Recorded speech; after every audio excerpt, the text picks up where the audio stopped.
And greetings, happy Monday. Welcome to the Steve Deace Show, live and on demand here on BlazeTV, radio and podcast. I'm Steve Deace. Todd Erzin is here with me, as is Aaron McIntyre. Today is a very, very big day on the show. Let us know what you think about what we think via the stevedeace.com inbox, steve@stevedeace.com.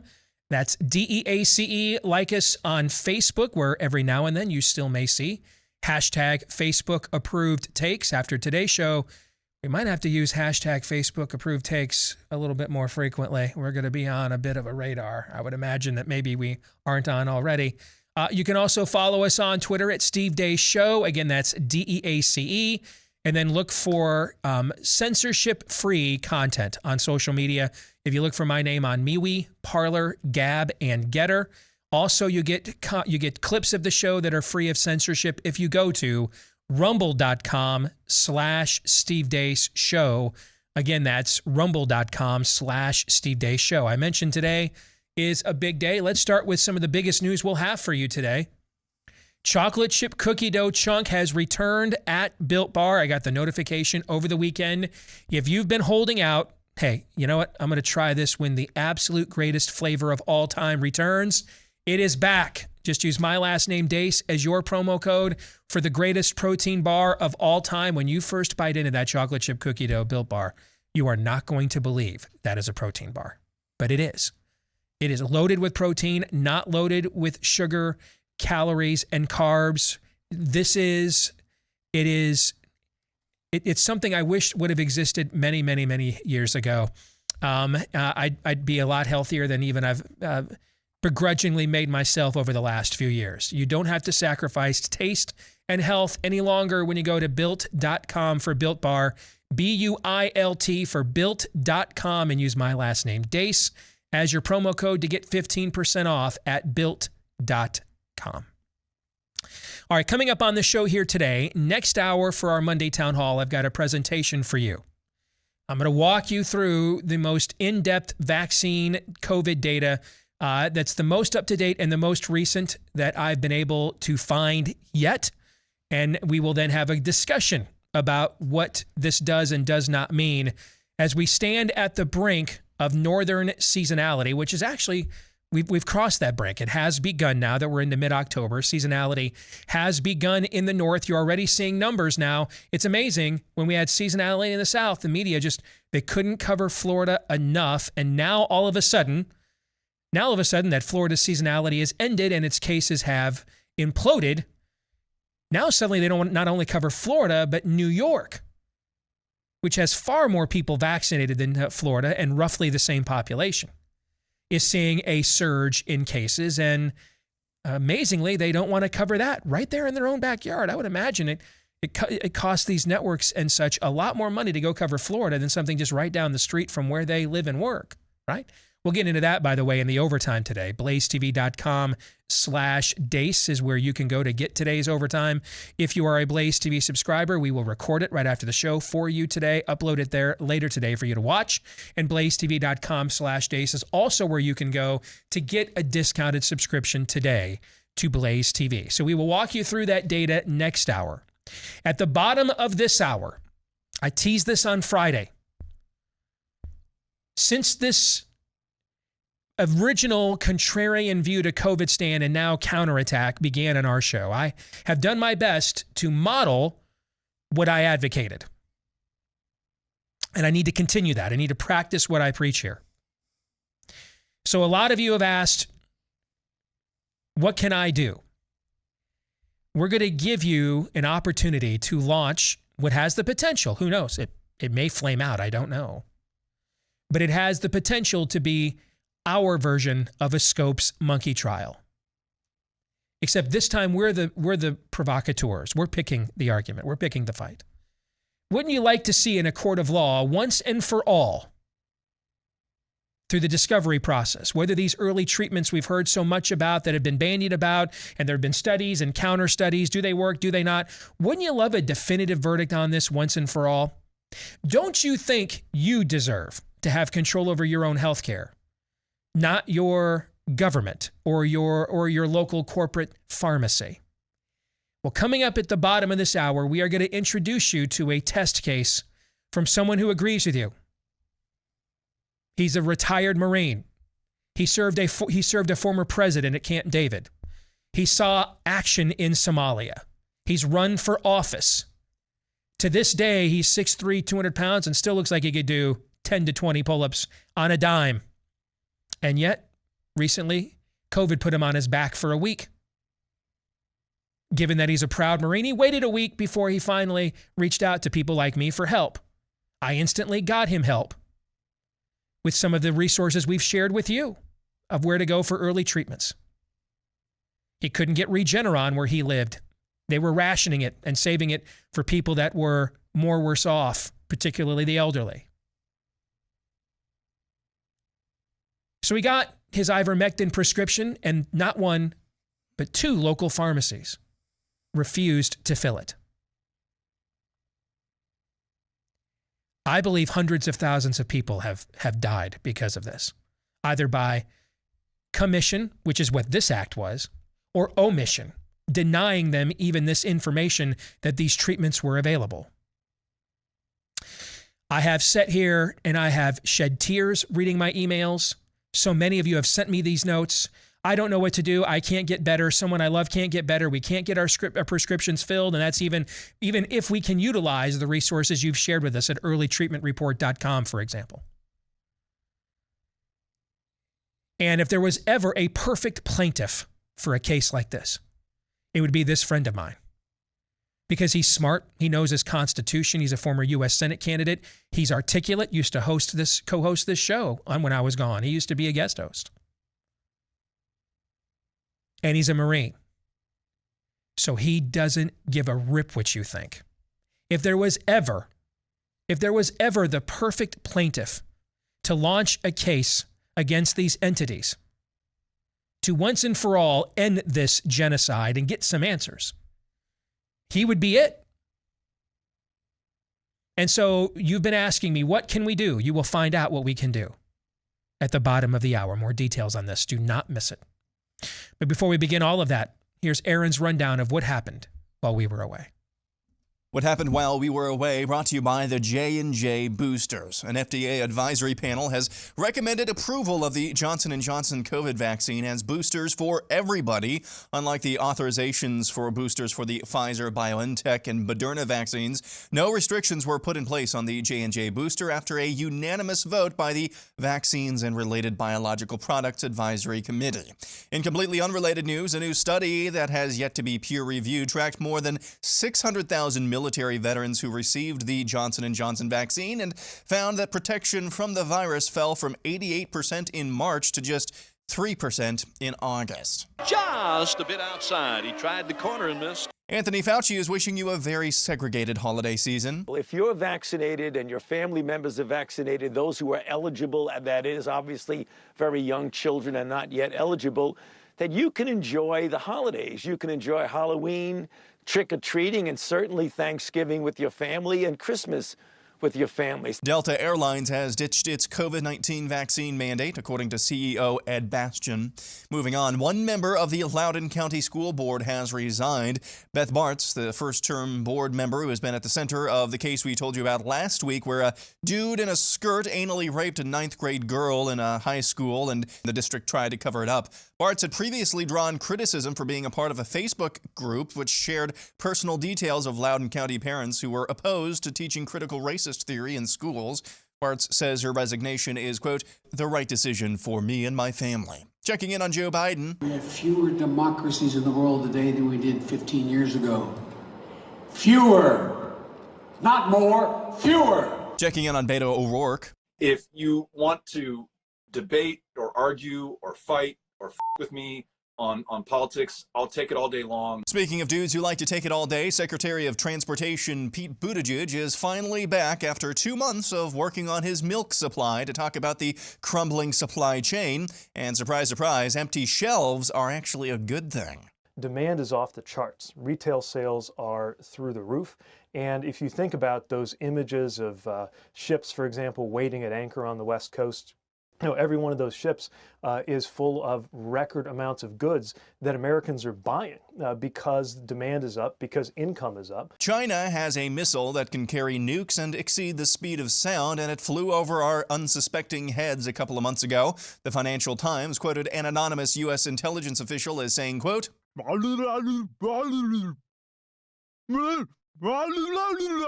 did he say? He said he wants you to put your finger in his mouth. Checking in on Joe Biden once again. I used to love to drive. They don't let me drive anymore. And I have a beautiful Corvette sitting in my garage. For those of you listening, this undated video of Joe Biden stroking the head of a young woman in a classroom as he explains that he can't drive anymore went viral over the weekend. Heresy update. The ELCA Lutherans tweets, quote, "Oh, sing to the Lord a new song. Sing to the Lord all the earth. Sing to the Lord, bless God's name. Tell of God's salvation from day to day." Psalm 96, 1 and 2. Pope Francis released what some are calling a mini encyclical over the weekend in a message comparing the George Floyd riots to the parable of the Good Samaritan. Quote, "Do you know what comes to mind now when with popular movements I think of the Good Samaritan? Do you know what comes to mind? The protests over the death of George Floyd. It's clear that this type of reaction against social, racial, or macho injustice can be manipulated or exploited by political machinations or whatever.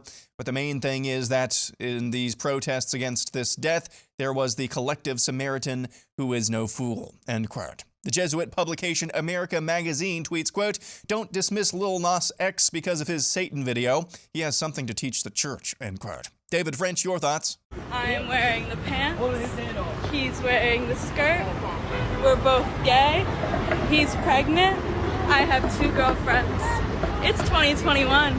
Checking in on Joe Biden again. For those of you listening, that's Joe and Jill entering a posh DC restaurant over the weekend without their masks while the help wears theirs. And finally this, a mini montage of global protests against COVID tyranny set to this catchy tune by these two dudes.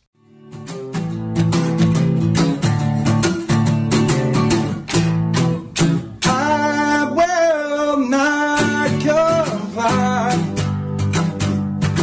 We're trying to take me to task because I don't want to wear a mask and take some vaccine that could maybe make me die.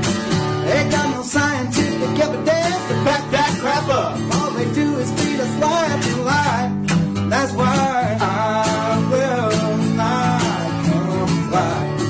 We'll start in Genova, Italy. Since back in March, I've had an aching brain. Israel. Like old Billy Ray Cyrus. Milan, Italy. From the news around the damn coronavirus.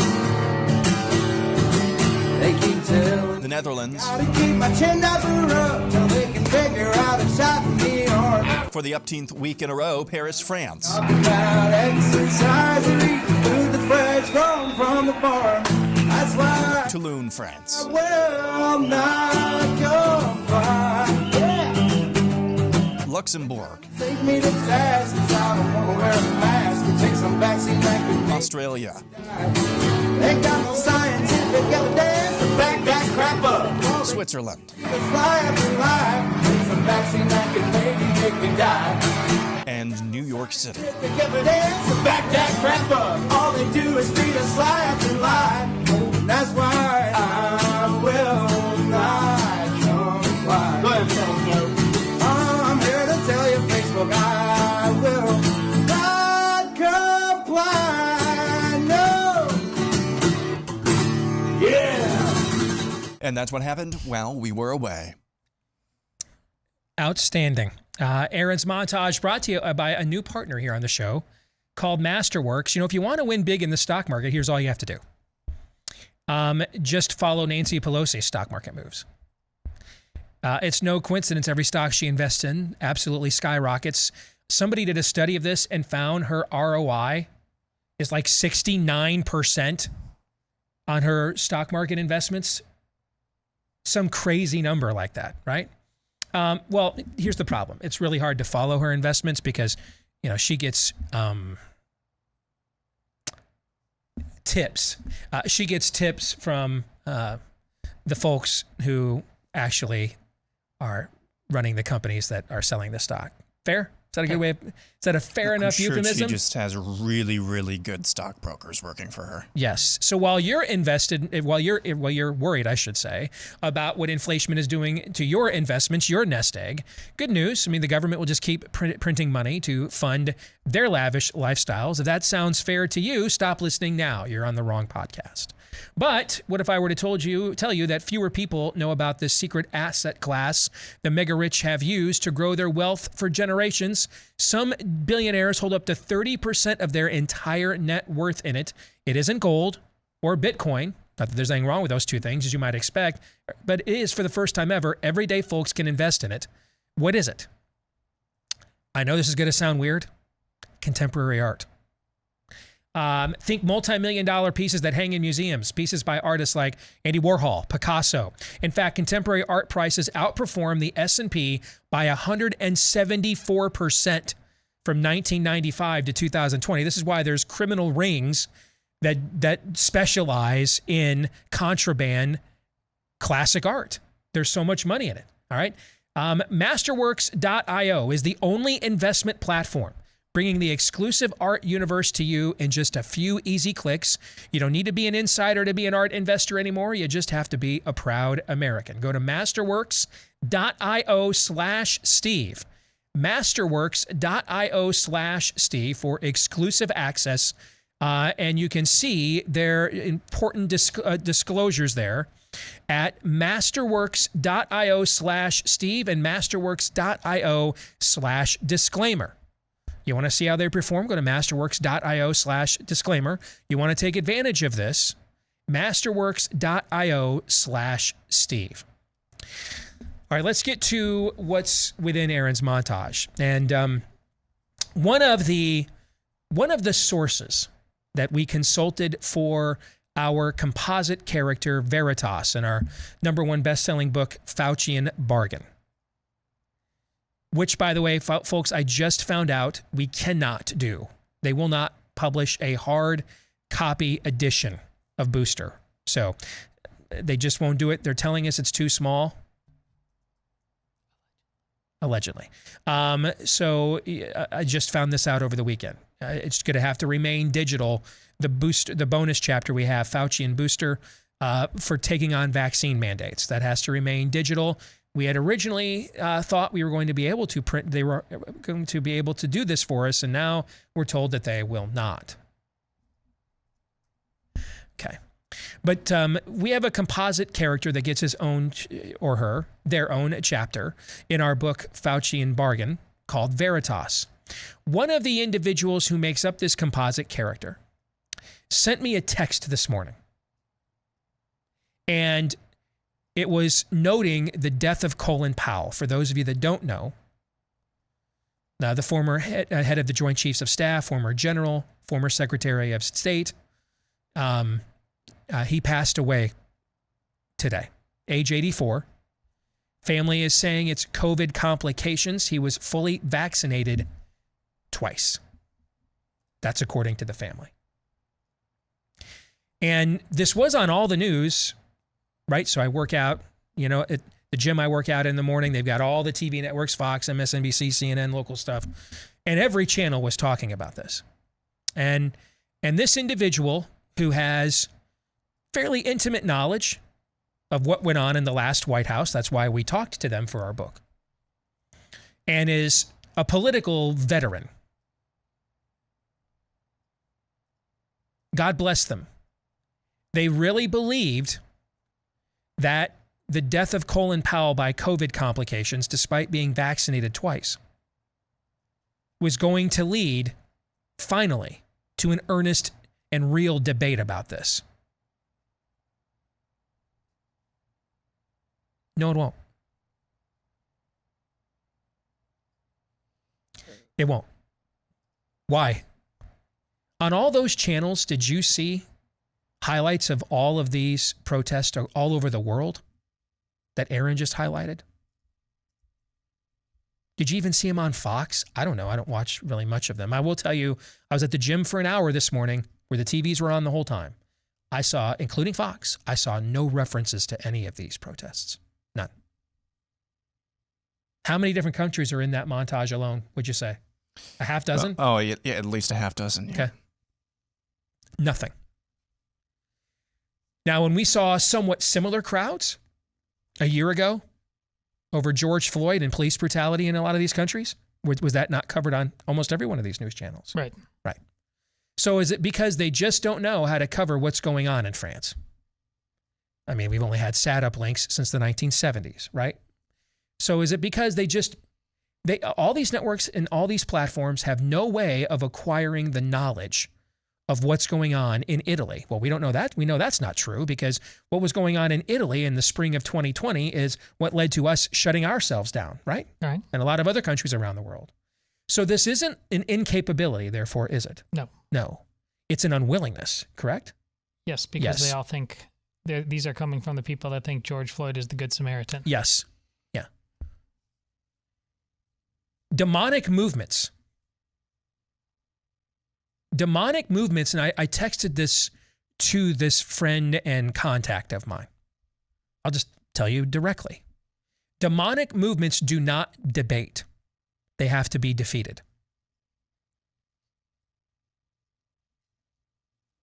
Now, when I say demonic movements, I'm talking about the authoritarianism around these vaccines and the effort to squash all early treatments.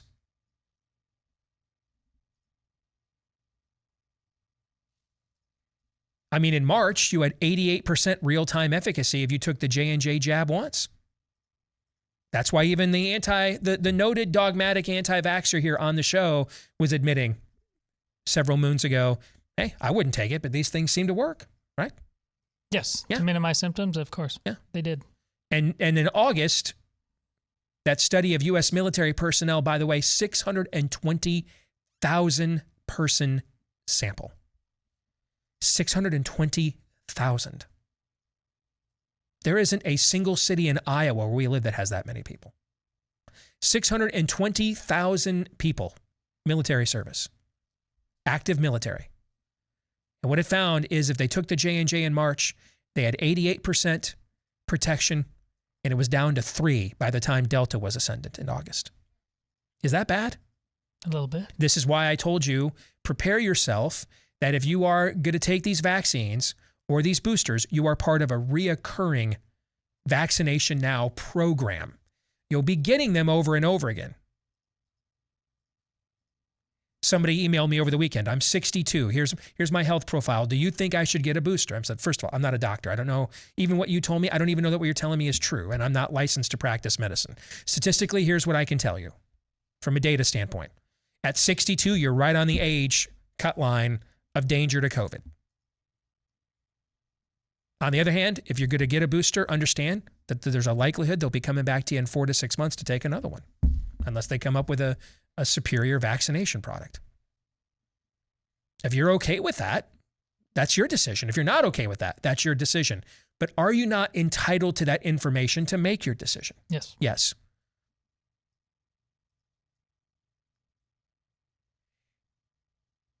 Don't you think maybe you were entitled to know information about some of the largest mass global protests in modern world history are going on right now?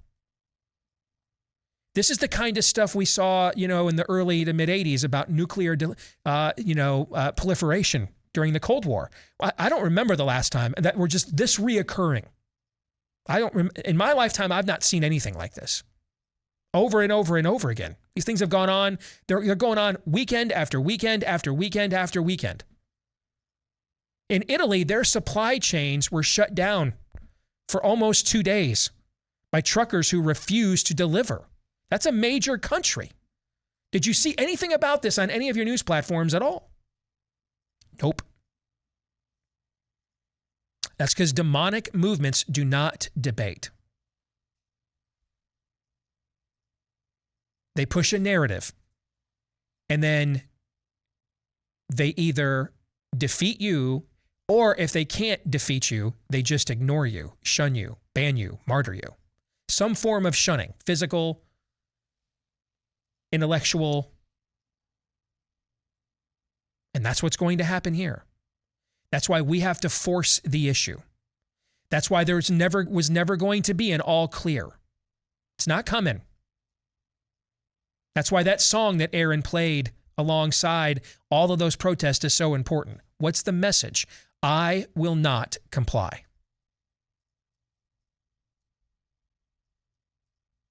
Which is not a new message, by the way. Remember a long time ago, before we had ever heard of a COVID, Steve, you were famous of a simple word. No. Yep. No, we're just not. Yeah, you're not teaching that stuff to our kids. Yeah, we're not doing that. So it's a timeless message, actually, in the face. It's a glorious word. I love the word, frankly. It's borderline erotic for me. I love no. Sometimes I just say it to my kids just because I want to see their reactions when I really am going to say yes later because I have a no fetish. More of us need a no fetish. Let me give you an example that happened to me over the weekend. Mara Liasson over at NPR, longtime Fox News contributor. I don't know if she still is. I put out a series of tweets, including links and screenshots of updated data, which you'll see some of this next hour, as the trend of breakthrough vaccination deaths continues in these states. She on purpose distorted it, or just is so dumb she doesn't know what a trend line is. I suppose the latter's possible, right? Highly unlikely. 97% she distorted it. 3% is she doesn't know what a trend line is. My tweet specifically mentioned these were numbers from last week. She then distorted it by going with cumulative numbers from the very beginning, as if there was no Delta variant, as if there was no waning efficacy, as if there was no current debate about whether to do booster shots because of those two events. It's like what's been going on, the front and center news for the last 3 weeks for Mara Liasson at NPR. It's like these things she was completely unaware of them. I confronted her. I said, hey, come on my show. You know what, better yet, I'm not afraid of road games. I'll come on yours. Nothing. My Twitter feed has been besieged with blue check marks and others, just picking up what she shared without even looking at the data whatsoever. Now, in full disclosure, I made a mistake. I thought that I had also posted the screenshot because Massachusetts, to find out what their weekly death numbers are, you've actually got to go into their raw numbers within an Excel spreadsheet. I thought I had also included the second picture that showed they had 100 COVID deaths that exact same week. So they had an increase of 45 breakthrough deaths. The same week they announced 100 COVID deaths. What is 45 divided by 100, Todd? What is that? Well, it's almost 50%. It's exactly 45%, which is exactly the number that I quoted. I did not include that. I actually went back this morning. I realized I did not have the second picture on my original tweet. I was going to post it there with, my bad, I should have included that. And then when I looked at the comments, though, from these people, from her followers, the lack of follow-up from her, I mean, she's at NPR. She can't go look Massachusetts raw death numbers up. I realized it would make no difference. It would make no difference. So no, I'm not going to grant them that extra amount of work. They can go look up the COVID death numbers in Massachusetts themselves. Do their own math. They get all the smoldering piles of ash they want. You can't even insinuate that we might have some cinders that we need to be concerned about. Yes, correct.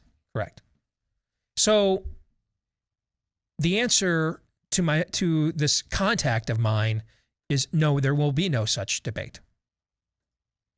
Sanjay Gupta stupidly agreed to go on Joe Rogan's show for a debate. Got his ass handed to him on an audience that's at least 10 times larger, maybe 20 times larger. Don Lemon has 600,000 viewers a night. By some estimates, Joe Rogan has 10 million podcast listeners. And Sanjay Gupta, after getting his ass handed to him and agreeing with Joe Rogan's point, went right back on Don Lemon's show on his own network the very next night and repeated the exact same propaganda that Joe Rogan had already exposed him for trotting out the first time.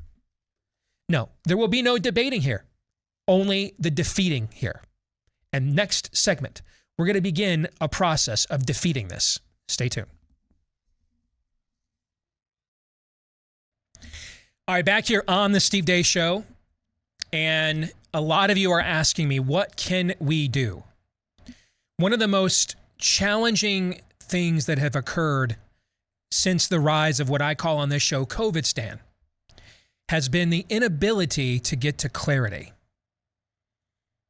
And of course, deceptions don't like clarity. They like moral pea soup, muck and mire. They like not just shades of gray, plateaus of it. I think that we have an opportunity here within our own audience to get to a moment of clarity, a Scopes monkey trial moment of clarity, albeit this time the good guys are the ones picking the fight and going on offense. All right. I want to introduce you to two individuals. One you've not heard from on this show in a long time, and not since it was a local show, and he used to fill in for me. The other has been on this show now a couple of times. Brian Festa is with WeThePatriots.org, WeThePatriotsUSA.org. Brian, how are you, brother? I'm doing great, Steve. Thanks for having me again. Tell us what happened the last time we had you on our show here, Brian, talking about what you guys do going up against Covidstan. How did our audience respond to that? Your audience was amazing. I just want to thank all of your listeners and the donors that stepped forward. Within about 4 days of going on your show, we had enough donations to fully fund the New York healthcare workers lawsuit. So I think wow. I think I've discussed with you, at least privately, I'm not sure if I've discussed on air specifically that lawsuit, but we filed a lawsuit against the state of New York and Governor Kathy Hochul, the same Governor Kathy Hochul who says that these vaccines are from God and that you need to be her apostles. We filed a very strong federal complaint against her. It's before the Second Circuit now. We have a hearing coming up on October 27th. So in just about another week or so, we will have a hearing in that case. But thank you so much to your listeners, because without them, we would not have been able to file that lawsuit. That's amazing. And I didn't even know about this until just a week ago when you told me. So that's right. Amazing. The other gentleman that's going to be joining us here via phone is a longtime personal friend of mine. His name is Bill Salier. He's not a former Marine, because there's no such thing. He would tell you that. There's Marines who are retired or serving actively, but once a Marine, always a Marine. He has been entrusted with the service of this country, both when it comes to some of its highest ranking personnel, when it comes to serving in Somalia, where he saw action there under President Clinton. He has run for public office as a U.S. Senator. He's run his own family farm. He's just your average, everyday, red-blooded, patriotic American. Bill, it's a pleasure to have you with us, brother. How are you? Steve, I am getting stronger every day. My voice is still a touch weak, and I apologize to you and your listeners for that. But strength is rebuilding as I'm coming back out of a pretty harsh battle with this COVID bugger. So because you're a Marine, you decided you'd wait around on your back for a week fighting this on your own before you started letting people like me know what was going on. And God bless you for that, okay? And it's from there I want you to pick up the story for us. First of all, you contract COVID. You're bedridden for pretty close to a week, correct? And I mean, you are a man, you're, especially for your age, you are in the upper echelon of physical condition for men in our age group. Fair, if you're being humble? Yeah. No, that's true. I'm in really good physical shape. I've no underlying health conditions. I'm 6'2" and I'm 205 pounds, and I'm a fairly strong guy, and I'm very, very active. Ran my own farm for 25 years, and the Marine Corps mentality and the physical side of things never really changed for me. So other than older. So you get COVID, you're on your back for a week, you attempt to get monoclonal there. You're now living in Minnesota, correct? Yeah. So when this first happened, I started to get sick October 1st. Ended up from the couch to the bed pretty quickly. And by the following day, I was going in to be tested. And by Sunday, October 1st being a Friday, I was confirmed that I had COVID. Well, at that point, we started putting through Minnesota's health bureaucracy requests for monoclonal treatments. We never so much as heard a word back, not even an acknowledgement that the request had been put in. My wife, seeing that I was continuing to decline, hauled me down to Iowa to a clinic down there. They did have one bag of monoclonal treatment, but they essentially said, we have to hold this for truly desperate situations. We don't think you're desperate enough. So we knew about the activity of ivermectin, and I had requested a look at that. That particular hospital said we won't do it due to the FDA not clearing it for this purpose of taking on COVID. Mm-hmm. So I was hauled back home again. At that point, my wife was reaching out, and another friend of ours, Steve, actually by coincidence reached out to me, not knowing I was in the condition I was. He immediately put you and I back together again. And you're right, it's not my style to come screaming for help, but it is my wife's style, and she was fighting for everything she had to get me help. Meanwhile, she was coming down with this while taking care of our kids and getting sick and taking care of me and fighting it out to try and get me help. Well, thank God for you, and you stepped in at a level that was amazing, which eventually ended up with me being in contact with a physician, Dr. Molly James. She did a teleconference with both my wife and I, and doing the analysis, she understood that Carla, while sick, was not at the stage that I was. She prescribed ivermectin and hydroxychloroquine, for my wife, and then a prescription of ivermectin along with some other things, steroids and etc. for me. She thought that I was in very bad condition and quite possibly within 48 hours was headed to the hospital. So she made the stand that she was going to try and defend it right there. She was going to fight that bug off right there. And she even told me, you're not going to get there. We're going to stop this. This is where it gets a little wild. The prescription was sent in to our local Walmart here in Albert Lea, Minnesota, and it was refused to be filled by the pharmacist. This pharmacist contacted my wife, telling her that he would not fill it. My wife stated that he did not have the right to stand between our physician's prescription and the patient. He asserted that he did have that right, and he refused to do so. So our physician on a Saturday night jumped back in and contacted him and said, no, you will fill this, essentially. And he again refused and hung up on our physician. That left us hanging in limbo. And Steve, at this point, we were faced with either continuing to suffer and quite possibly, and ending up in the hospital where, I don't know, whether you got a 50-50 shot at coming out, yeah, they'll put you in the ICU ventilator, brother, and that's a roll of the dice. Yes. It's a roll of the dice.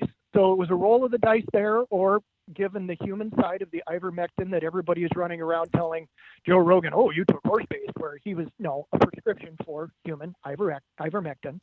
I was refused that opportunity to take this. So we turned to our local farm store. And I got to tell you, brother, I'm farm boy through and through. And I, in my youth, put my thumb in the side of my horse and put Wormer down my horse's mouth, saddled up and rode, baby. Well, I was forced with this decision, as I was either going to lay there, suffer, and be at life's peril of losing my time with my family, or I was going to eat that horse paste. And down the hatch it went.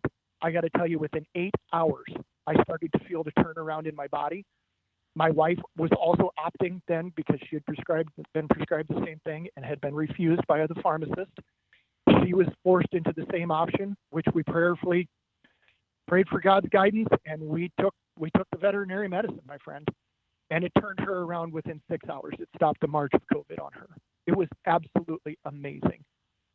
I am still weak. My legs are still weak. My voice is still weak. But I am 100% better than where I was. And I feel confident enough to, being that I am no longer shedding the virus, I'm no longer contagious in any way. Today is my first day back at work, and on shaky legs we go. But I will tell you this, as one final thought, my friend. If you have ever wanted to find out what it is to punch a Marine in the face and what type of response you're going to get, well, America, you're about to see the type of response that you get. Because when you take on me and my family and you stand between our physician and the health care that they have prescribed to me as a life-saving thing, in my opinion, that is what it did, then you've got a fight on your hands, and I am coming for that fight. Brian, I have my inbox. I cannot tell you how many people I have gotten these emails from for the last few months. Denied these early treatments, denied the right to try The protocol is just, hey, stay home, isolate. If you can't get remdesivir, which doesn't work, monoclonal, which does, but they're now rationing it because it works, in my opinion, then just stay home and isolate. If it gets too bad, come into the hospital, and you may end up on a ventilator or in an ICU. And at that point, man, it could be Hotel California for you. Okay. And we've acted all this time, Brian, as if I'm an asthmatic. I'm very well aware of respiratory ailments and treatments and what works and what does not. And the idea that we can't even prescribe inhalers or prednisone or things like that to help alleviate symptoms that you do for an asthmatic facing asthma attacks or respiratory difficulties. This is 2021, Brian. There was nothing else we can do. We're out of copper bracelets and leeches. So there's nothing else that can be done if you get this other than just hope you don't have to end up in an ICU ventilator. There needs to be clarity on this. We're going to have to go to a court of law because we're not going to get it from our media. So this is where you guys come in. You're willing to represent him. This looks like, you were just telling me during the break, a federal lawsuit given Walmart's global reach, correct? Right. Well, it's a federal lawsuit because we have what's called, in this case, diversity jurisdiction. So you have an individual, Bill, who lives in Minnesota, and Walmart that is headquartered in Arkansas. So there's a diversity of two different jurisdictions, Arkansas and Minnesota. So yes, it will be a federal lawsuit. I love what Bill just said about they're going to find out what happens when you punch a Marine in the face. They're going to find out in court very, very quickly, because our legal counsel, when they heard about this case, when you referred this to us, they said, absolutely, we need to talk to this guy. We need to be on this. This is the kind of work we do. Someone's life was at stake. Actually, two lives, Bill and his wife, were at stake. And to have a pharmacist suddenly playing doctor, deciding, or playing God, I guess, deciding, who's going to live and who's going to die, right. essentially, right, is absolutely abhorrent. I want to read you something from the FDA's own website. This is directly from the FDA's website, okay? Mm-hmm. Why it's an FAQ sheet they have up there. It says, why might an approved drug be used for an unapproved use? From the FDA perspective, once the FDA approves a drug, healthcare providers generally may prescribe that drug for an unapproved use when they judge that it is medically appropriate for their patient. So this is talking about off-label usage. This has been done for years. We're talking about a drug, ivermectin, that was part of a treatment protocol that won the Nobel Prize in 2015 for an anti-parasitic for malaria. Okay, this is FDA approved. It's been used for decades as an anti-parasitic, and now you're suddenly telling us in 2021 that it's unsafe because it's being used for off-label usage, which again is so common in the practice of medicine. And this pharmacist had absolutely no right to tell Bill and his wife that he was not going to fill this prescription, and to hang up on the doctor. I mean, we're going to have to get the doctor on the stand, of course, mm-hmm. to testify to that. But that is just so far outside. I mean, it's like, stay in your lane, dude, right? I mean, he's so far outside the scope of his practice at that point, in my opinion, that he needs to be held accountable. Walmart needs to be held accountable. And we are absolutely going to do everything in our power. Our legal team is going to do everything in their power to see that justice is served here.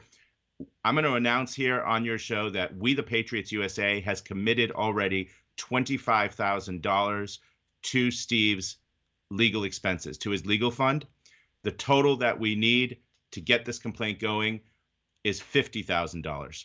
And that's when your listeners come in. That's where your listeners come in. Once again, we're calling on anyone who hears this to please step forward, not only for Steve and not only for Bill and his wife, but for everyone across the country. Like you said, you're receiving thousands of emails from people who are in this exact same situation. They can't get the treatment they need. They can't even get inhalers. They can't get nebulizer treatments. Mm-hmm. I mean, things that have been used for, like you said, for asthma and other respiratory ailments for decades and decades.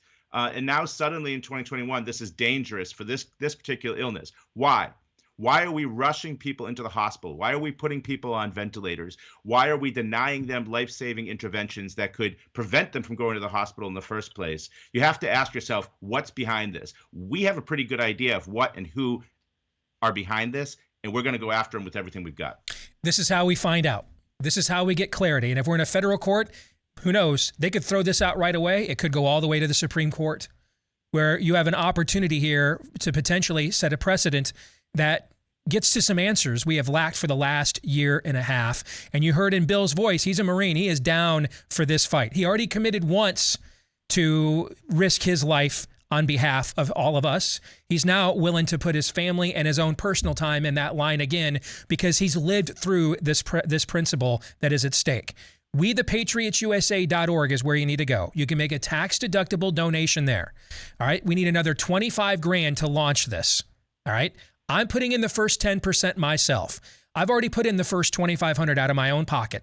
I've already made the donation to WeThePatriotsUSA.org. All right. So I've done I've done the first 10%. There's a lot, tens and tens and tens and tens of thousands of people listen to this show each and every day. If you all just gave a quarter or a buck, we're going to fund this thing in about 10 minutes. All right. Right. So if you want to set a precedent, the possibility of setting a precedent with the perfect plaintiff you could hear from Bill, who has a record of service, knows how to articulate, is not afraid, and has lived what too many of you have already lived through. Now is the time. Go to WeThePatriotsUSA.org. Make a tax-deductible donation right now. We're only now, what is that? 22,500 short. Okay, because I've put in the first 2,500. All right, so WeThePatriotsUSA.org. Go there now. WeThePatriotsUSA.org. Brian and Bill, we're out of time. We will have you guys both back here as soon as we absolutely can. Thank you for the work you're doing here. We have just begun to fight, both of you. God bless. All right, take care. Thank you. Thank you, Brian. Thank you, Bill. God bless you, brother. All right, thank you. Thanks, buddy. You bet. We'll come back with hour two. WeThePatriotsUSA.org. More in a moment.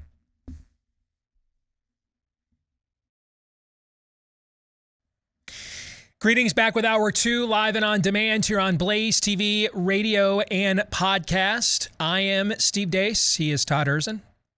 He is Aaron McIntyre, and then you are you. Let us know what you think about what we think via the stevedeace.com inbox. You can email us, steve@stevedeace.com, DEACE. Like us on Facebook. Follow us on Twitter, @Steve Deace Show. You can also look for me on MeWe, Parler, Gab, and Getter.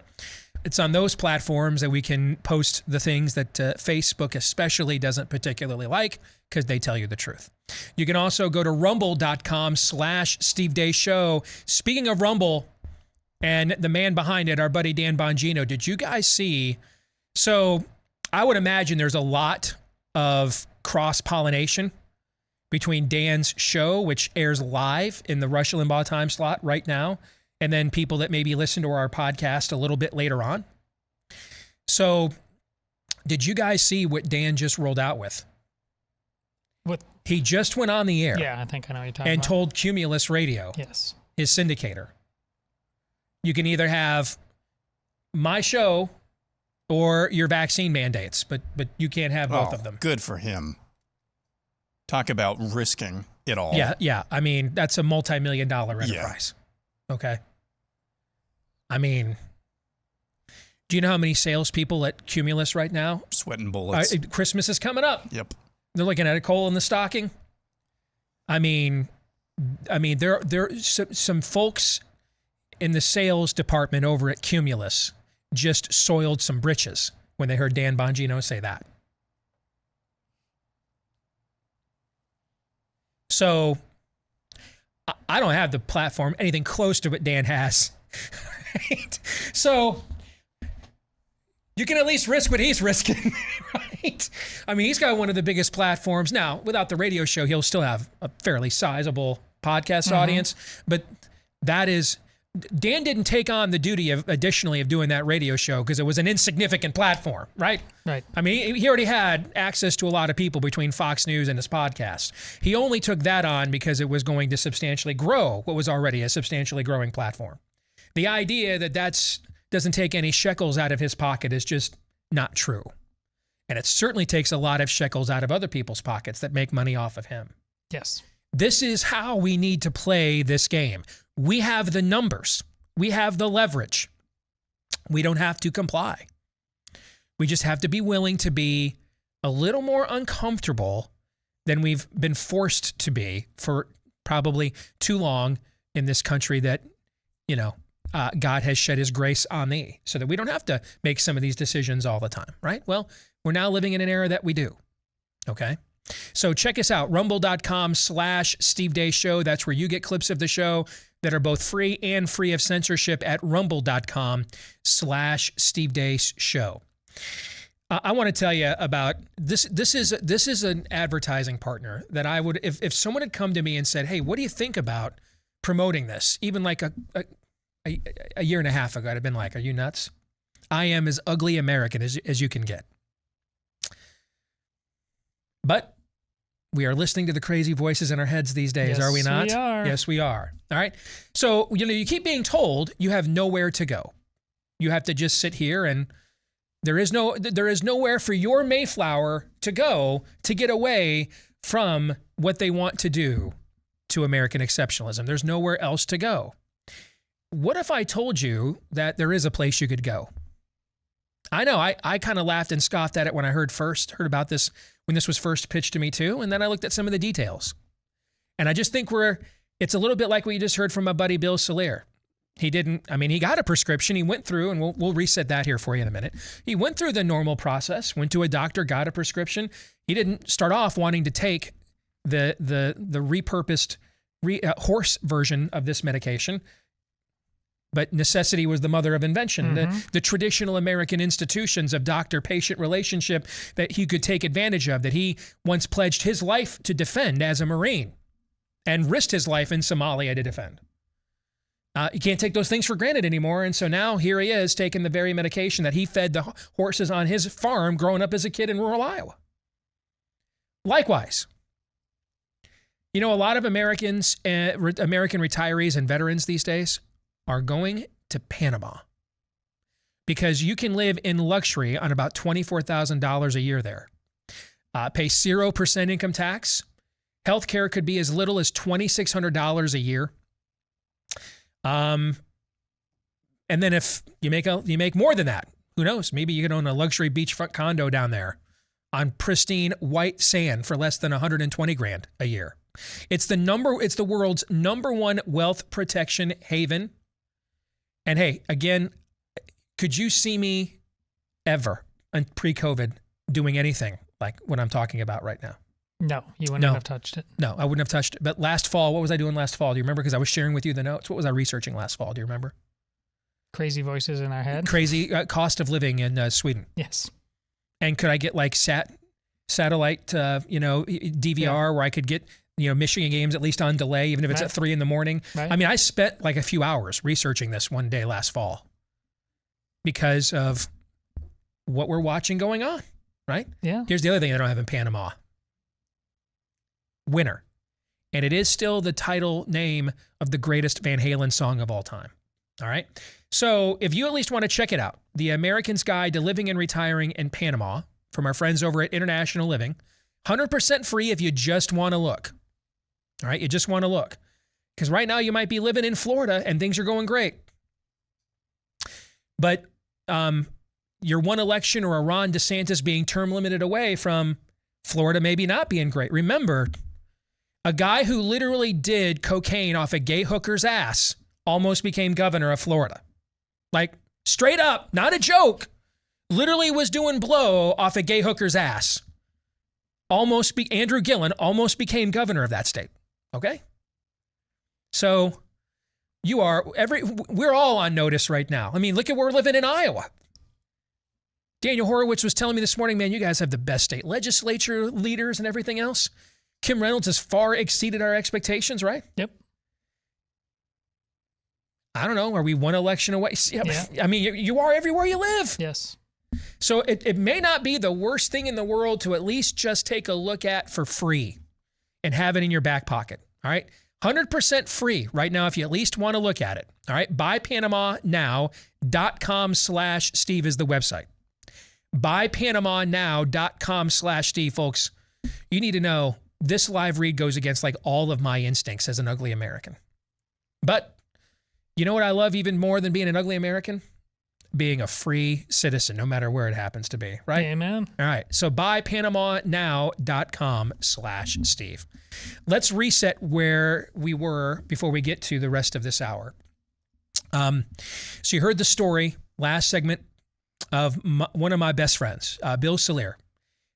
He was charged with defending the first President Bush at Camp David. He has served actively in Somalia under President Clinton. He left his family farm that he ran once to run for U.S. Senate. He ended up selling his family farm to move to Minnesota for his kids because they love hockey.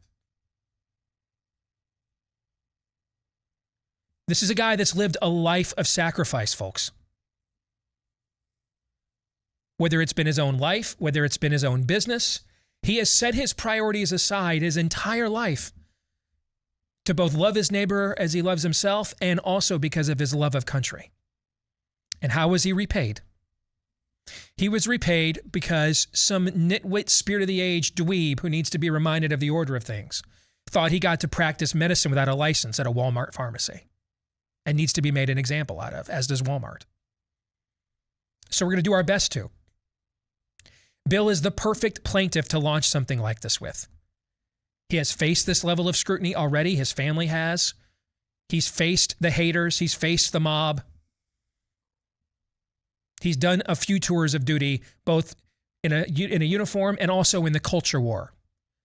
None of this and the scrutiny that comes with it will not be shocking to him or anybody in his family at all. You heard, he can articulate. He knows the issues. He knows his rights. We could not have drawn up a better plaintiff for such a time as this. We might get laughed out of a federal court, who knows? On the other hand, we might go all the way to the U.S. Supreme Court.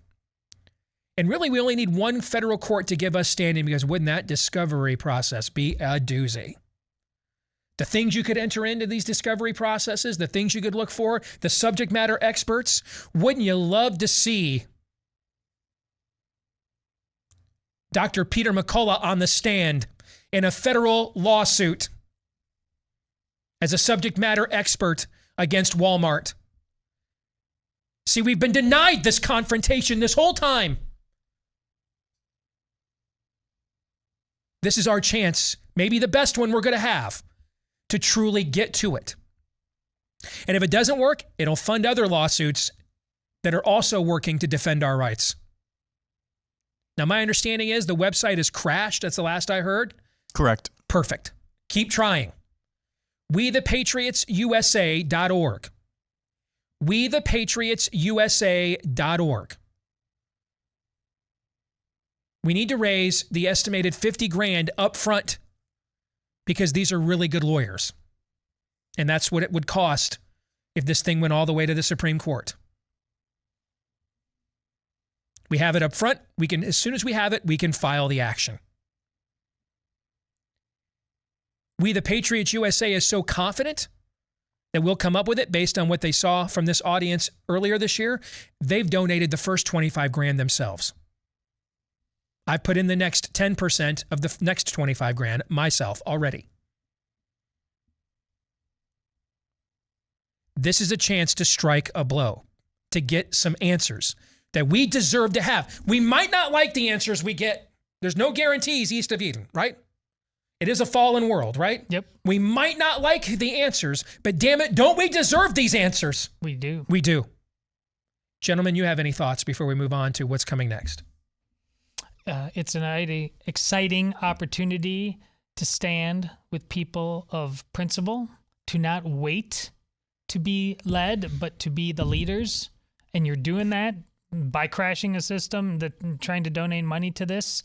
You've got to get involved on every single opportunity to make sure that your backyard does not become Australia. Folks, it's like you said, can you imagine me back when and when and when? This is the whole point, again, as I tried to show you before COVID. Once you believed in transgenderism, all bets are off on what the rules of this game were anymore. The smart people in the room have lost their damn minds, and you must defeat them. Like Steve said, this exercise is to get some answers, is to actually have a confrontation, because what we're talking about is really no different than what we were talking about in the first segment. The reason why we don't hear on television or wherever you're consuming your media about the mass protests all around the Western world, the reason why you don't hear about that is because they don't want a confrontation. And if the spirit of the age has a confrontation, they will ignore it for as long as they possibly can. In the actual annals and the halls of law in this country, though, we have had nary a confrontation on these early treatments. We're getting a lot of stuff on the vaccines, and some of that is positive. Just last week, a federal judge ruled in favor of those Western Michigan, I believe, soccer players for Western Michigan University, saying it violated their First Amendment rights to have to take the jabs. There are some positive things, but as far as early treatments, what happens when you actually have this? Do you have other options rather than remdesivir, which there's some news out on that as well, about its efficacy or lack thereof? We have to have some answers, and that's the entire point of this case. Whether or not it actually goes the way that we would like it to go, just get some answers on these types of things. And even if this doesn't go well, to send a shot across the bow of big corporations. Because yes, they are woke. Yes, they do not agree or like people like you or me, but you know what they like and dislike more than anything? They really like money, and they really dislike losing money as well. And so if you can send a shot across the bow of a corporation like Walmart, boy howdy, that's a good thing. And this is something we can all do. It's 22,500 now, 22,500. That's what we need. I mean, that's a nickel. Everybody in this audience donated a nickel, we'd have it. And I think... Looks like the website's back up. Good. At the very least, everything they've put us through for the last year and a half, we deserve to get some answers. Cost you a nickel, a dime. Maybe that, a dime is a lot to some of you. $100 isn't a lot to some of you. So, WeThePatriotsUSA.org. WeThePatriotsUSA.org. We'll get to something else for the rest of this hour to try to bring us to some clarity as well. But first, reminder that there's never really a great time to be all sweaty. And boy, does it seem just to happen at the worst possible times. I mean, for me, sometimes it can be a public speaking event, and I'm not nervous. I'm just, the adrenaline's going and the heat of those lights. And it's just like I'm overheated and I can't cool myself down. Maybe it's a job interview for you, or it's a first date, or the next date, or when you're thinking about taking it beyond dating, whatever the case may be, meeting the parents, whatever the case may be, Sweat Block is stronger and effective than most clinical antiperspirants. Just take their Sweat Block wipes, wipe your pits before you go to bed, get up the next morning, shower, do what you normally do to get ready, and you should be good to go for several days. You can also try Sweat Block's deodorant. I've tried it. It's fantastic.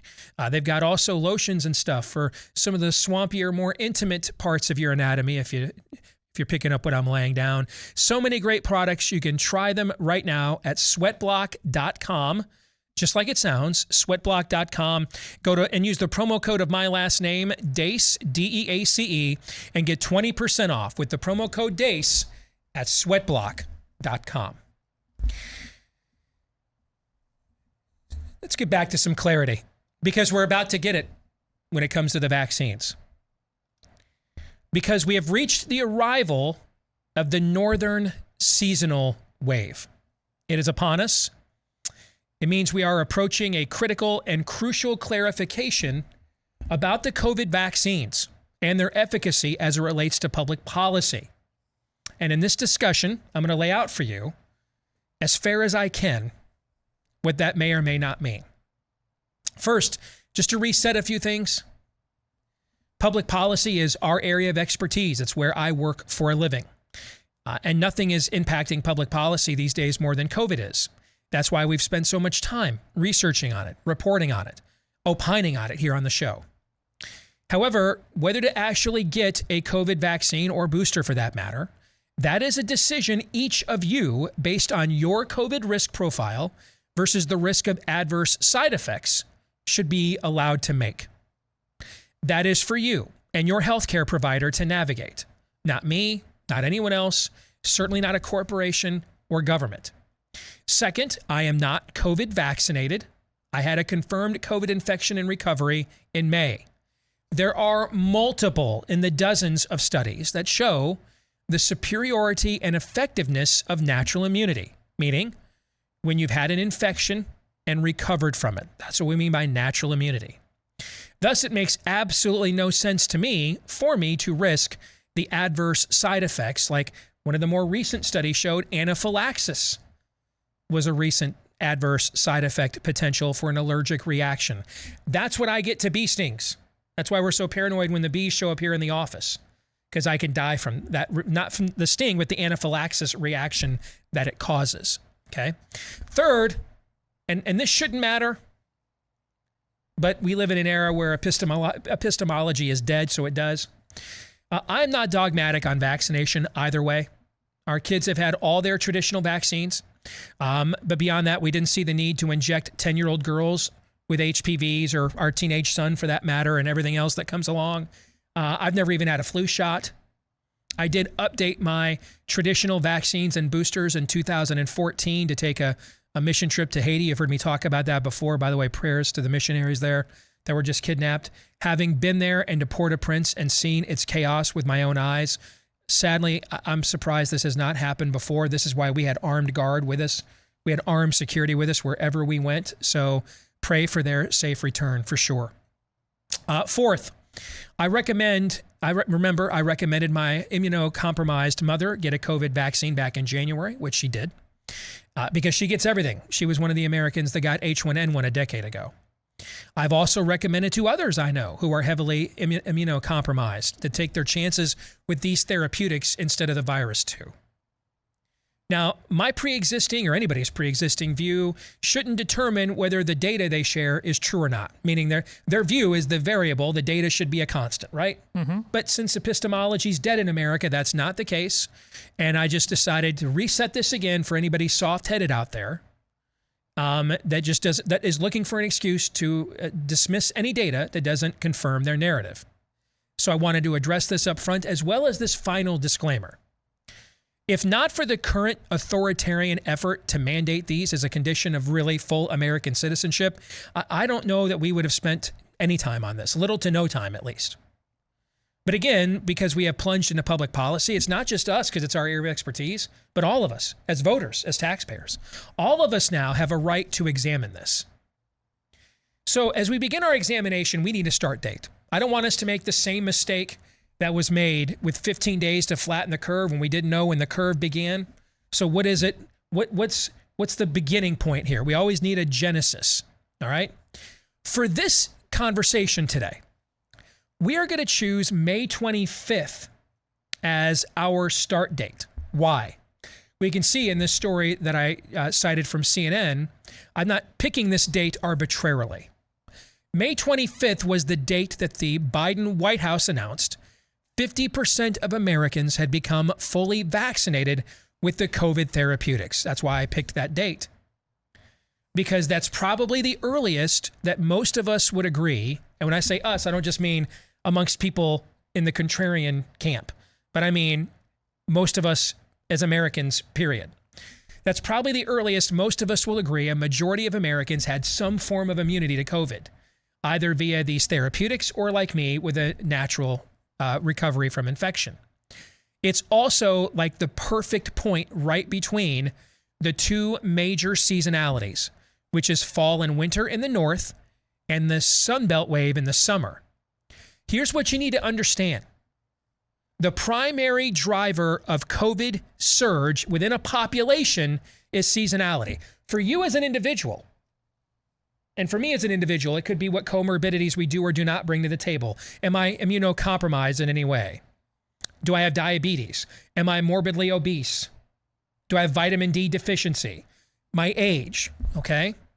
But that's what it means for us on an individual granular level. When you look within populations as a whole, collectively, the number one driver of COVID is seasonality. Here's why. If you look at the north, why is it the fall and the winter? Far less sunlight, indoors more often. So low on vitamin D, less active. Why is it in the summer in the south? Scalding hot. So that's when they're indoors the most for the same reasons. So lack of sunlight, low on vitamin D, inactivity.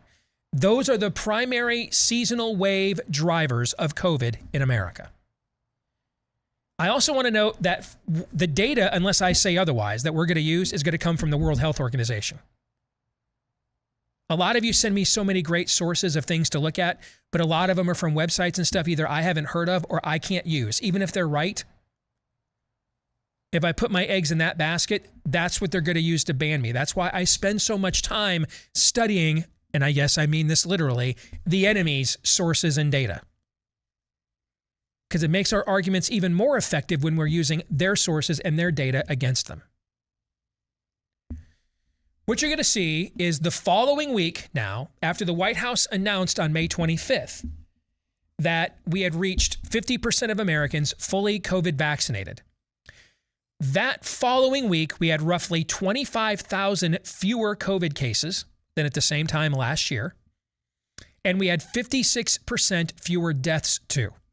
Those are both excellent trend lines. Things were looking good.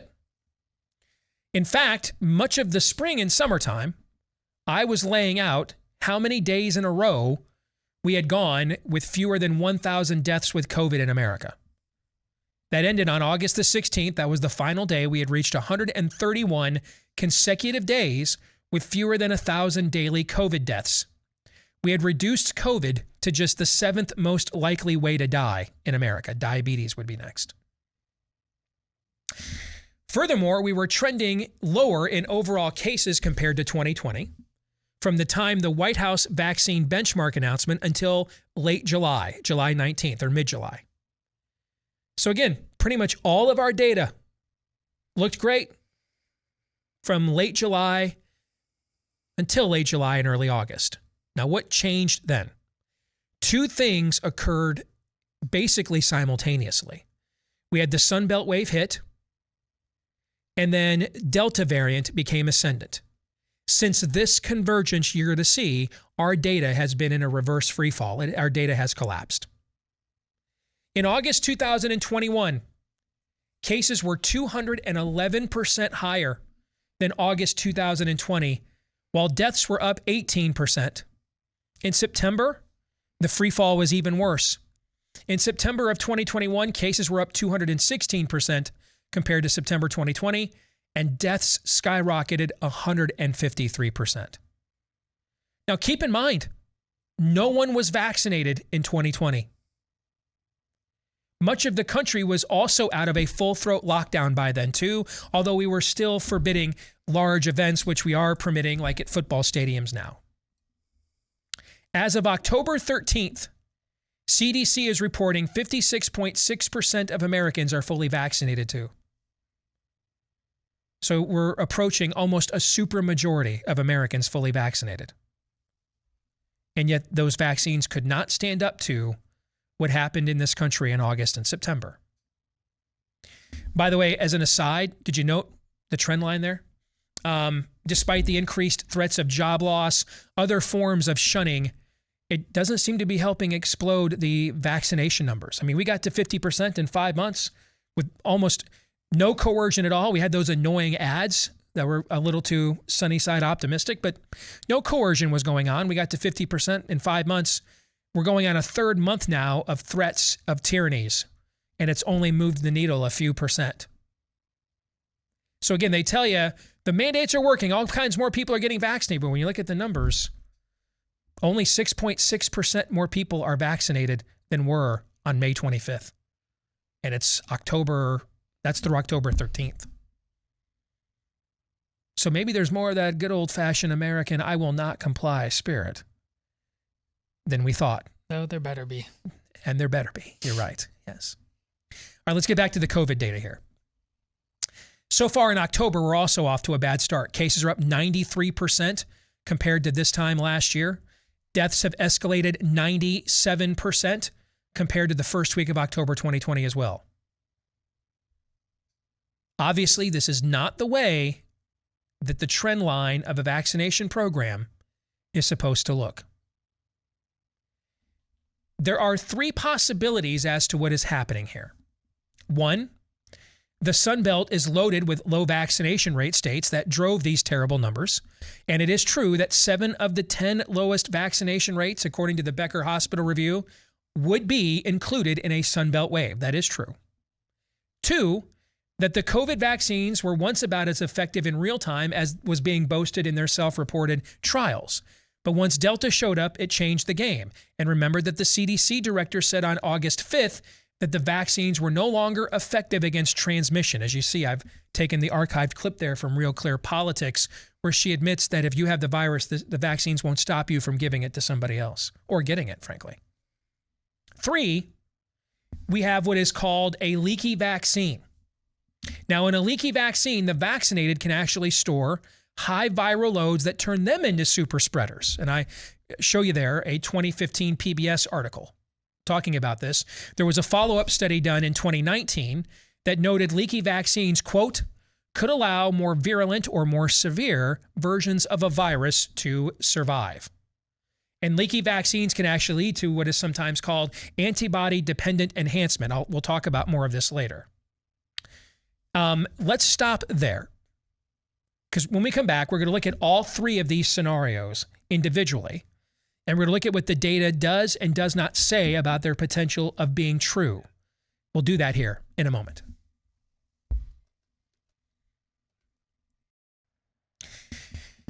Did you know the Social Security Administration's computers, their servers are 45 years old? And the servers over at the Department of Health and Human Services are approaching 50 years old. Maybe that's how cyber criminals hacked the U.S. Census Bureau's computers recently and can maybe find out everything about information they have on each of us that is stored there. And that puts the threat of some cyber thief stealing your credit card, maybe not that big of a risk if you've got identity theft protection, but a massive risk is if you own your own home. It's called home title theft. The FBI calls it one of the fastest growing crimes out there. Cyber criminals simply hack into vulnerable government, bank, or mortgage company servers where copies of your home's titles are stored. They forge your signature claiming you've sold your home to them. Then they borrow on your home and leave you in debt.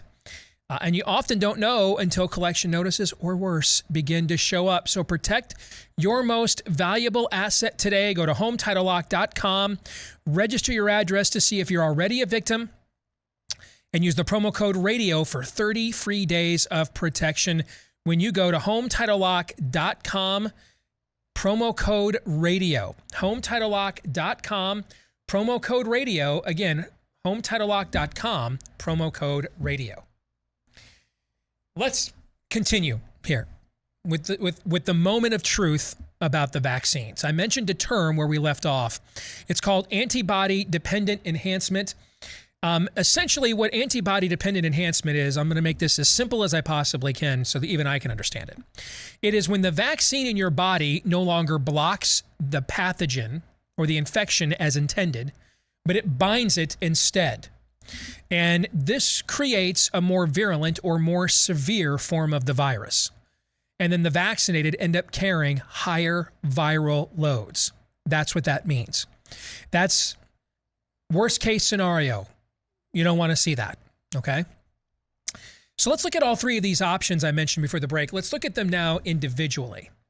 On a national level, our institutions are anywhere from unwilling to incapable of providing any real data between the vaccinated and the unvaccinated. And you have to comb through their dashboards. Here's some examples of what I recently found. I'll have some updates for you a little bit later on. Back in mid-August, South Carolina reported that about 28% of its hospitalizations were fully vaccinated, 22% of its deaths. So that's just as Delta was becoming ascendant. Connecticut reported in early September, 31% of its new cases were fully vaccinated. 28% of its hospitalizations were also fully vaccinated. If you look at those numbers. Continuing on, let's go to Maryland. It reported also in early September, 25% of its new cases in July were fully vaccinated. 20% of the state's new hospitalizations were. Again, This is before we had real waning efficacy as a result of Delta. If you look at Michigan's COVID dashboard in late September, it found that 49 fully vaccinated people had died with COVID in the most recent week. If you look at Michigan's total numbers in the raw data, that's 31% of all COVID deaths Michigan reported that week were fully vaccinated. Keep in mind, a lot of states don't provide this data, so we don't have a definitive handle on it. The feds don't provide it either.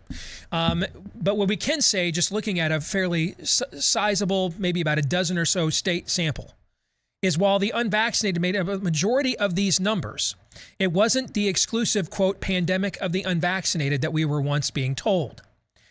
Now, if you want to get the best numbers on this, go to the UK. The UK has the best data in the world right now. And what it shows is the fully vaccinated makes up the majority of all COVID cases for all age groups in the UK, except for those under 30 who were doing just fine with the virus before we even had these vaccines. If you look at the most recent update from the UK, their COVID dashboard showed that the UK has 128% more cases and 78% more deaths now compared to the first week of October in 2020. Almost 90% of everyone over the age of 12 in the UK has had at least one dose of vaccine. Almost 80% of all adults, 66 million people in the UK, almost 80% of all adults are fully vaccinated as well. No one was vaccinated in the UK at this time in 2020. Here's a recent BBC headline. Now, the headline's totally misleading. COVID-19 in Wales, a third of positive cases are unvaccinated. If you click on the link and read it, and Wales, by the way, has a population of about 3.5 million, so roughly the population of Iowa, okay? Mm-hmm. If you read the article, there's a chart in there that breaks down hospitalizations in Wales between vaccinated, single dose, unvaccinated, don't know. What you're going to find is 89% more COVID hospitalizations in Wales among those who have received at least one dose of vaccine than the unvaccinated. 89% more. 89% more. Now, in response to numbers like this, people are going to say stuff like, well, of course, cases and deaths are rising among the unvaccinated. It was inevitable the moment the more people we got vaccinated. That would make sense until you look at the sheer volume of COVID we're dealing with right now. For example, if our case and death numbers were decisively lower, and it would make no difference then that the majority of people that were involved were statistically were vaccinated, because overall the decisively lower numbers show the vaccines are working. There's always outliers. There's always exceptions.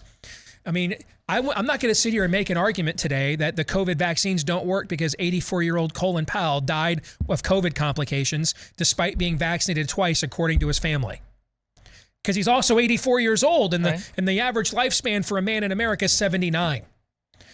Colin Powell yesterday would have told you, if he could have, if it wasn't COVID at his age, it could have been anything else, right? I'm not going to do stuff like that. Now, the other side does it. Every time somebody dies unvaccinated, they want to make their case. I'm just going to go with data, okay? And the reality is we have a sheer volume here of skyrocketing cases and deaths that in the UK that destroys this talking point. In both countries, here in the UK and the US, the New York Times reported a month ago, 75% of American adults have at least one vaccine dose. So again, if our overall numbers were low, but a majority of people still getting this were vaccinated, that would be irrelevant statistically because it had brought the overall numbers low. What's happening here is the overall numbers are skyrocketing, which blows up this talking point. No one took a vaccine believing it wouldn't help them not get COVID. No one took a vaccine believing it would not help them not get hospitalized. No one took a vaccine not believing it would not help them not die, correct? Correct. You took your vaccine for one, if not all three of those reasons. And right now, it's failing on all three right now. This brings us to the northern seasonal wave. Here's a recent AP article that noted states with the highest vaccination rates in the Northeast were already seeing pandemic level highs in key criteria. like infection rate, hospitalizations, ICU admissions, etc. Now, if you read the article, the AP attempts to blame this on the unvaccinated, but if you read the article, it doesn't really offer any real data to make that case. It's just generalizations and quotes from public health officials, but again, no data. Vermont is the most vaccinated state in the union. It was setting case records 2 weeks ago before seasonality even began. At this point, the talking point of pandemic of the unvaccinated is dead on arrival. Now, it's still open for debate how much increased vaccination will help alleviate the pandemic, which brings us to our second point to ponder. The vaccines have waning efficacy. Now, this seems to be what our public officials have glommed onto. They've gotten rid of the pandemic of the unvaccinated talking point, and they've gone to boosters. Canada has bought 4 years worth of boosters from Pfizer. Israel is doing Pfizer boosters now. The UK is offering boosters of all 4 of the vaccines that it has approved there.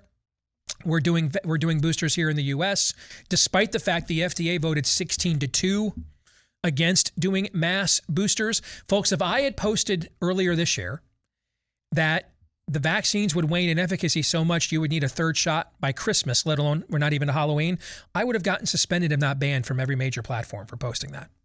And yet, here we are.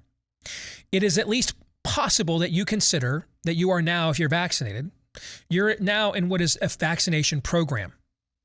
You're going to be asked to get reoccurring boosters at this point. At least consider that. That barring the introduction of a superior therapeutic or an actual immunization, you're going to be getting re-injected and re-injected and re-injected with this experimental technology. And if that is the case, then we should all be demanding far more transparency about side effects than our public health officials and media are currently granting us. Because the more we inject this with people, the more the risks are. It's just math. It's true that the rate of COVID vaccine side effect is remotely low. That is true. However, it's also true we have more vaccine side effects from COVID than any other vaccine because, again, of the sheer volume. We've injected this more times than any other vaccine ever. Now imagine we're going to need boosters every 6 months or so. So now you're just multiplying those risks with every single booster program, not adding to them, multiplying them. Therefore, our media and public health officials have a moral obligation to provide better side effect, transparency, thank you. Better side effect transparency than we currently have received. They have a moral obligation to do this.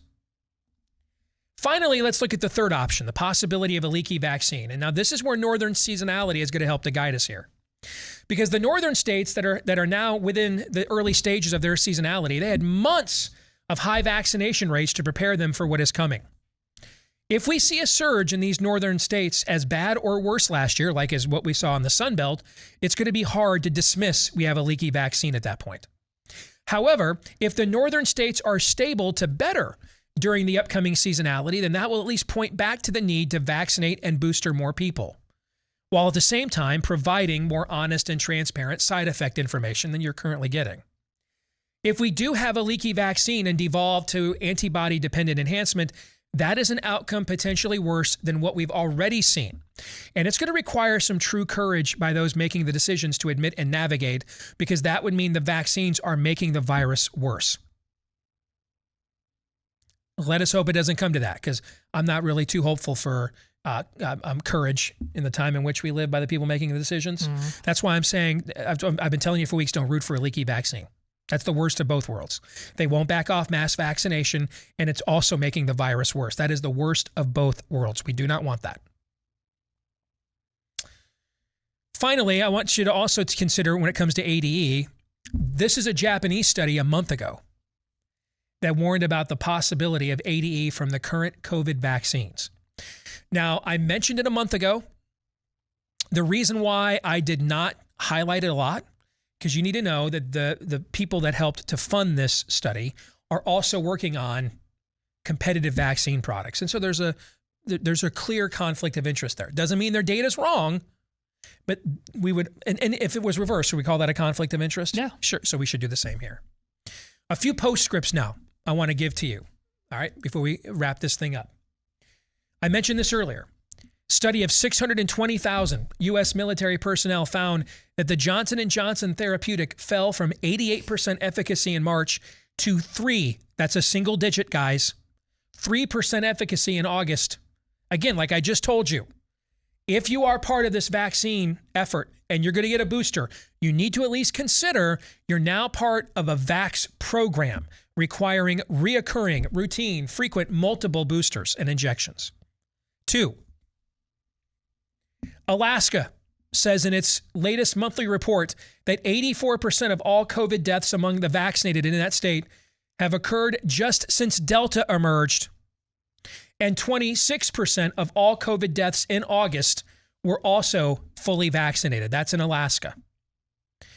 Next, Michigan is reporting 66% of all its vaccinated COVID deaths have occurred in the last 30 days. 66% in the last 30 days. And 41% of its deaths last week were also fully vaccinated. That's Michigan. And then finally, Massachusetts reporting 45% of its COVID deaths last week fully vaccinated. There were 100 COVID deaths, 45 of them were breakthrough cases. That's 45%. All right. We've got a few minutes here. Let me tell you about Keeps, and then I want to get you guys' take on this, and we'll carry this conversation over into the overtime. But you know what? You've got a million reasons to be stressed out these days. Male pattern baldness, your receding hairline doesn't have to be one of them. Check out our friends over at Keeps. You'll get the same doctor-recommended, FDA-approved hair loss treatment, but the generic versions. So you're going to save about half the cost. There's the convenience. It's all done online. Snap a few easy pics of your hair, answer a few easy questions, and then a licensed physician will recommend the right hair loss treatment for you. And then we give you even more savings on the back end with half off your first order. So generics to save you money, convenience all online, and then half off your first order to get you started right now when you go to keeps.com/grow. That's keeps.com/grow. All right, a quick thought from each of you, because we're just going to roll this right into the overtime. After we're done. All right. So a quick thought about what you want to highlight when we pick this up in the OT. Todd. Well, it's not going to surprise you. At this point in the game, Occam's razor, it's so obvious that regardless if you come from my background, you should stop vaccinating immediately. Like Steve has also called for a month to test this thing out. So the fact that they're not doing it, it's the most obvious answer. You need to ask the question is why? And there's no good answer because it would help you sort out between 2 and 3 and what the deal is. Yep, and there's always the chance that the seasonal wave coming through. It may be a lot less than what we are expecting. That's not really what Israel and UK data would suggest, but we need to prepare ourselves for if that happens. I would just caution folks, though, because of all of this, there is no depth to which the spirit of the age will not sink. Be very, very sensitive. What was our motto last year? Assume you're being lied to. I said this, I think, late last week. Can't remember which day. If magical numbers start coming out of these northern states, start being really, really suspicious. Like DPRK level magical numbers in the elections there. Man, I hadn't even thought about that, Aaron. You're so right. I would say, it could be not as bad. I hope it's not as bad. We've already been through enough already. The people, they probably don't agree with us politically. Most of the people in the Northeast don't, but I hope the numbers are lower. Mm-hmm. They could be. But if they're like really, really, really magically low, we need to keep an eye out for that too. Wow. Mm-hmm. Yep. That's a point I should have considered. I had not. You're right.